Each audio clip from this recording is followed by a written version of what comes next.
Welcome back viewers, آپ دیکھ رہے ہیں میرا یوٹیوب چینل۔ میں ہوں انتظار حسین مترومہ۔ آپ کو پتہ ہے کہ میرے چینل پر لٹریچر سے ریلیٹڈ ویڈیوز جو ہے وہ اپلوڈ ہوتی رہتی ہیں۔ آج کا جو ہمارا ٹاپک ہے وہ ہے تھامس ہارڈی۔ تھامس ہارڈی کی اگر ہم بات کریں تو یہ وکٹورین ایج کے جو ناولسٹ تھے ان میں تھامس ہارڈی کا ذکر جو ہے وہ ٹاپ آف دی لسٹ رہتا ہے۔ تو اس کی ہم ڈیٹیل دیکھتے ہیں۔ Thomas Hardy is one of the greatest English novelist, یعنی انگلش کے جو عظیم ترین ناولسٹ ہیں ان میں سے ایک تھامس ہارڈی بھی ہے۔ ہاں، یہ ایک پوئٹ بھی ہے لیکن اس کا جو نام ہے وہ زیادہ ناول میں پاپولر ہے۔ پوئٹ بھی یہ ایک اچھے لیول کا پوئٹ بھی تھا۔ He is a great poet as well as a great novelist, but the success and popularity of his novels especially his 6 major novels has overshadowed his glory as a poet۔ یعنی کہ یہ poet بھی ہے اور novelist بھی ہے، لیکن اس کے جو 6 میجر ناولز ہیں جن کی وجہ سے یہ پاپولر ہے، ان ناولز کی وجہ سے ہی اس کا جو امیج ہے ایز اے ناولسٹ وہ زیادہ پاپولر ہے دین آ پوئٹ۔ تو اس کے جو پاپولر ناولز ہیں ان میں سے 5 یہ آپ کے سامنے ہیں۔ فار فرام دا میڈنگ کراؤڈ 1874 میں پبلش ہوا۔ The return of the NATO 1878 میں پبلش ہوا۔ دا میئر آف کیسٹر برج 1886 کا ہے۔ ٹیسٹ آف دی ڈربر وائلز 1891 کا ہے۔ اینڈ جیوڈ دی آبسکیور 1895 میں پبلش ہوا۔ اس کے بعد ویسیکس ناول کے حوالے سے اس کو بہت زیادہ پاپولر کہا جاتا ہے، یعنی جب بھی ہارڈی کی بات آتی ہے تو ہارڈی کا پیسیمزم وہ بھی آگے چل کے آئے گا، اور ساتھ میں ویسیکس ناولز کی بات کی جاتی ہے۔ تو ویسیکس ناولز اس کے کیوں ہیں، یا یہ اس کا جو یہ ویسیکس ورڈ ہے یہ اس کے ساتھ کیوں اٹیچ کیا جاتا ہے، تو اس کو اس پیراگراف میں ہم دیکھتے ہیں۔ The world of Hardy's novels consists of the region consisting of a part of southwest England, to which he gave its old name Wessex, and some other similar rural places۔ یعنی Hardy کے جو novels ہیں ان کی جو setting ہے جہاں پہ وہ ناول وقوع پذیر ہو رہے ہوتے ہیں، تو وہ ایک پرانا علاقہ جو کہ انگلینڈ کے ساؤتھ ویسٹ کا ہے، پارٹ ہے، ایریا ہے، اس کو ویسیکس کہا جاتا تھا، یہ اس کا پرانا نام تھا۔ تو اس نے بھی ان اپنے ناولز کے اندر اس علاقے کو ہی پورٹری کیا ہے، اس علاقے کی سچویشن ہی اس نے زیادہ تر کی ہے، ڈپکٹ کی ہے، یا اس کے آس پاس کا جو اور ذرا رورل علاقہ تھا۔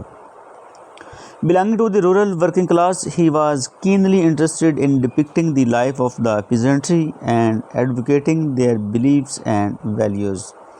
تو ہارڈی جو ہے اس کا بیسیکلی خود رورل ورکنگ کلاس سے تعلق تھا، بلانگ کرتا تھا۔ اس وجہ سے اس نے جو رورل لائف ہے، جو پیزنٹری ہے، جو کسان ہیں، فارمرز ہیں، ان کی جو بلیفس ہیں، ویلیوز ہیں، ان کو پورٹری کرنے میں اس کی جو دلچسپی ہے وہ بہت زیادہ تھی۔ ڈیفینیٹلی انسان کا جو اوریجن ہوتا ہے وہ اوریجن اس کو بار بار جو ہے وہ یاد رہتا ہے، اور وہ اوریجن کو پورٹری کرنے میں یا ڈپکٹ کرنے میں اس کو آسانی بھی ہوتی ہے اور انٹرسٹ بھی ہوتی ہے۔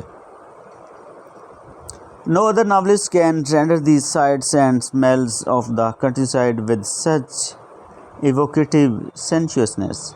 تو جس طریقے کے ساتھ، جس سٹائل کے ساتھ، جس انداز کے ساتھ ہارڈی نے لوکل ایریا کو، یعنی ولیج والے ایریاز کو جس طرح ریپرزینٹ کیا ہے، اس طرح کوئی دوسرا جو ناولسٹ ہے وہ ایسا نہیں کر سکا۔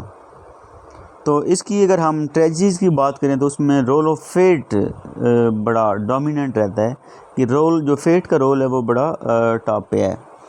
Tragedies ہارڈیز fort he presents man's struggle and suffering in the face of a hostile universe, and ultimately encountering defeat and death at the hands of fate and circumstances۔ یعنی اگر ہم اس کے ناولز کو غور سے پڑھیں، جیسے وہ ٹیسٹ والا ناول بھی ہے، ٹیسٹ آف دی ڈربر وائل ہے، تو ان کو اگر ہم غور سے دیکھیں تو ان میں جو کوئی بھی کریکٹر ہے وہ اپنی اسٹرگل، اپنی ایفرٹ پورے طریقے کے ساتھ کر رہا ہوتا ہے، لیکن جو سرکمسٹانسز ہیں یا جو نیچر ہے وہ اس کو نہیں جینے دیتی، وہ اس کو آگے اس کا جو ہے کمپٹیشن اس کے ساتھ رہتا ہے۔ تو ایٹ دی اینڈ جو کریکٹر ہے وہ ہار جاتا ہے، اور وہ اس کی یا تو ڈیتھ ہو جاتی ہے یا وہ کہیں نہ کہیں پیتھیٹک کنڈیشن میں، پیتھیٹک سچویشن میں چلا جاتا ہے۔ Hatchet and Tess are two examples of such suffering persons. یہ definitely اس کی examples ہیں. For Hardy, life is essentially tragic and man's destiny is governed by irony of circumstances over which he has no control. یعنی انسان کی جو life ہے وہ کہتا ہے ٹریجک ہے، اور انسان کی زندگی انسان کا اپنی لائف کے اوپر اپنے سرکمسٹانسز کے اوپر ٹوٹلی کوئی کنٹرول نہیں ہے.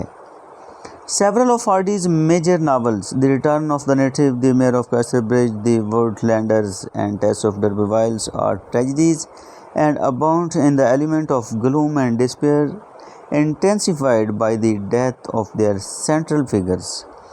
یعنی اس کے موسٹلی ناولز جو ہیں وہ ٹریجڈیز ہیں، اور اس میں جو میجر کریکٹر ہوتا ہے اس کے ساتھ ساتھ جو مائنر کریکٹرز ہوتے ہیں وہ بھی پیتھیٹک سچویشنز میں چلے جاتے ہیں. پیتھیٹک سچویشن ہوتی ہے، پیتھیٹک زندگی گزار رہے ہوتے ہیں، کوئی آئیڈیل لائف نہیں ہوتی، کوئی امیجنری لائف نہیں ہوتی. وہ کہتا ہے پریکٹیکل لائف جو ہے وہ ہمیشہ بیٹر ہی ہوتی ہے. تو ان کی جو ٹریجڈیز ہے، ان کی جو سرکمسٹانسز ہیں، ان میں مزید گلوم، ڈسپیئر، مایوسی، افسردگی، پریشانی وہ مزید اضافہ ہو جاتا ہے جب اس کی سینٹرل فگر کی عام طور پر ناول کے اندر ڈیتھ ہو جاتی ہے. پیسیمزم. تو ہارڈی کی جب ہم بات کرتے ہیں یا جیسے ہارڈی کا نیم ہمارے مائنڈ میں آتا ہے تو فوراً اس کا پیسیمزم بھی ساتھ ہی چلاتا ہے. تو ہارڈی کا انٹروڈکشن پیسیمزم کے بغیر مکمل نہیں ہو سکتا. In presenting human life as a tragedy, Hardy may be said to be expressing his pessimism and his gloomy view of life. Because of his pessimistic outlook, Hardy restricts the scope of human endeavor and makes its outcome subject to chance, coincidence, accidents, and workings of a cruel fate. یعنی Hardy کے نزدیک انسان جو ہے وہ خود کچھ بھی نہیں کر سکتا، اس کے ساتھ اس کی جو قسمت ہے وہی جو کھیل کھیلتی ہے، وہ اپنی مرضی سے ہی کرتی ہے. انسان اپنی ایفرٹ سے، کوشش سے، وہ کہتا ہے وہ ان چیزوں سے بچ نہیں سکتا. These things play a significant role in all his novels and shape the destiny of his characters. The excessive use of these elements takes off much of the effectiveness of his tragedies because they overshadow the actions of man which are supposed to lead to tragic consequences. Characters like Hanchard, Jude, and Tess suffer much in life not only because of their own mistakes or weaknesses but also because of the circumstances prevailing around them and the cruel hands of fate pushing them towards their doom.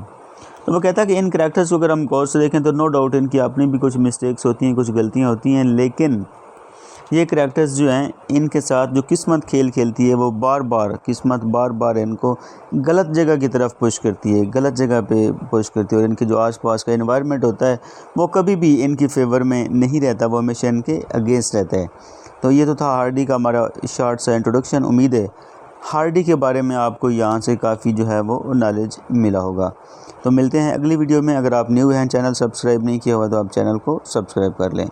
اللہ حافظ.